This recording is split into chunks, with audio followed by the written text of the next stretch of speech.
For anybody that's watching this that is maybe thinking about writing, they either start writing because they got this burning story to tell, or they're writing because they've got these burning things in their head that's very much a part of themselves, maybe a big thing that they went through, a big trauma that they went through, and they feel that getting that on paper in a story form could be a good thing. Do you have any advice for people that are trying to write something that's that personal where, they're going to come across some pretty tough stuff? They're probably going to trigger a few things that maybe they didn't even realize buried inside of them that may be very ugly, that's got some sharp edges that can only come out when they're writing that on the paper, and maybe how they go through that. As long as you can stand it, go through it. And on the days that you can't,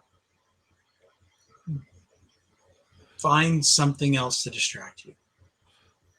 Um, because in a real way, having someone to talk to is a distraction, but it's also someone to work to like talk about what is in fact going on emotionally inside you. But the book, the writing of the book allows a lot of that to be released, and that release can be very cathartic, but it can be very difficult to get through. I don't know that I would have survived without help, but I don't know that I was in a place where I knew to ask for help. I just happened to have it. Um, and sometimes that help can just be getting out of your own head for a little while and doing something else, not to put aside the book for any length of time or the project for any length of time. It doesn't have to Sure. be a book, but to get away from it for a day. There were a couple of days where I took a trip to the coast. I was in Florida. I took a trip to the coast to visit with somebody and maybe see the museum at Cape Canaveral for the space shuttle or something like that. Um, go for a walk in a botanical garden if you've got one, and visit something like that, and do a different type of art. I had a friend in Florida that I would meet every couple of weeks. We would just go on hikes. We were just walking, and one day we walked to a botanical garden, and I brought my camera. It's an entirely different art form. Gave me something else to focus on, a different kind of a distraction to get me through that. But in the end, it's really just a matter, like, it's the way I feel about the emotion, the grief, the sadness, the anger, the frustration, all of that. I kind of feel like you just have to experience it. You have to go through it, and you'll be better off going through it Yeah. than holding it back or trying not to go through it. And I think that writing that book, even though I haven't sold it yet and very few people have seen it, writing that book helped me get through something that I might not have gotten through otherwise.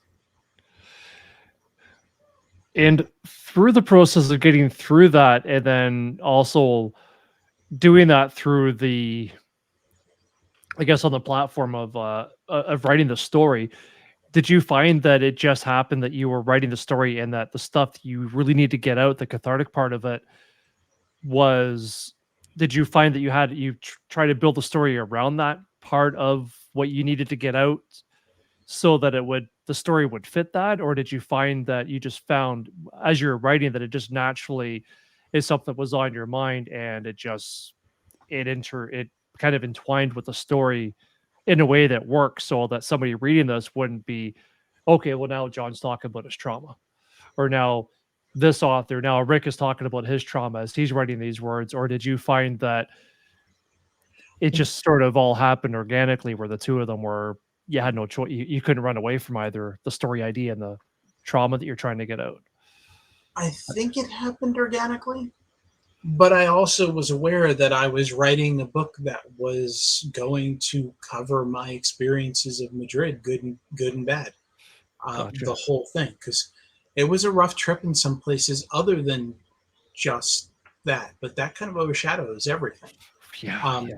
but all of that played into it. But the good things also. There were things about Madrid that I absolutely loved. And when I first got there, there was a magic to that city that was unique to Madrid. And after the diagnosis, I kind of lost touch with that.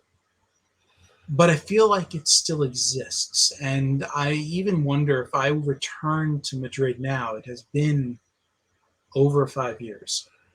Um, would I be able to get in touch with that magic again? Would I at least be able to feel a hint of it somewhere? Or would I be better off going someplace else where I haven't yet experienced the magic? Well, and I remember you were saying that previously that you thought that you have to go back in a sense just to find out. Like, do you think that that's something that's important enough that would you be okay leaving that magic behind in Madrid so that it can go off and have its own life on its own, or do you think that's something you'd have to see if you're still a part of it? That city has existed for over 500 years. That magic was there before me, and that magic will be there after I'm gone. So it's going to be fine without me. And I will be fine either way. Yeah. Um, and I'm not sure at this point, I'm not sure if going back will bring back the magic or bring back the um, the grief, the loss. I'm not sure Yeah. which one's going to be stronger. To be honest, it would probably do both.